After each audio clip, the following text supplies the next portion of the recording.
This photograph is certainly hard to look at, says photographer Andrew Quilty. Andrew Quilty's photograph is hard to read at first.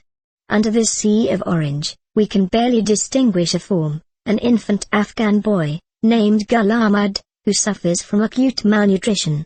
His mother has covered him with her orange scarf, protecting him from the heat and the dust of the place. Gul's story is just one among a many. Each month, Doctors Without Borders, MSF, treats 250 malnourished children at its Boost hospital in the Helmand province, and recent UNICEF research predicts that hundreds of thousands children will suffer from severe malnutrition this year in Afghanistan. When Quilty, an Australian photographer based in Kabul, visited the hospital, he saw dozens of women attending to their sick children and grandchildren. In Afghanistan, for a man, photographing women is highly frowned upon, and so the moment you enter a ward, the mothers and grandmothers will instinctively wrap themselves in their scarves and often face in another direction, Quilty tells Time. As a photographer, you really have to focus on the child individually, and also be patient and wait until the mothers understand that you don't want them to prop their children up, turn them over or wake them from sleep, so you're able to take the picture they think you want to take. When Quilty first noticed Gul, his mother's first reaction was to take the orange scarf away.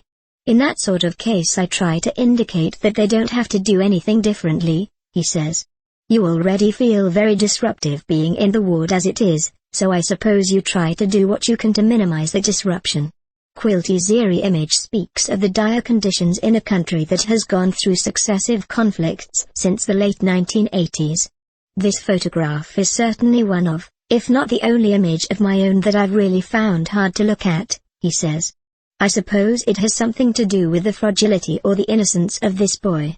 Perhaps it has something to do with the fact that he appears to be all alone as well as obviously physically vulnerable. I think the orange scarf also has, in an abstract way, the effect of making Gul appear as if he was still in utero, in the most innocent stage of life.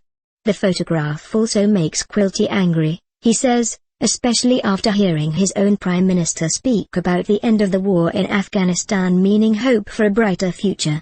It's like, we came and left a giant mess but we're out now so we can wash our hands of it, Quilty says.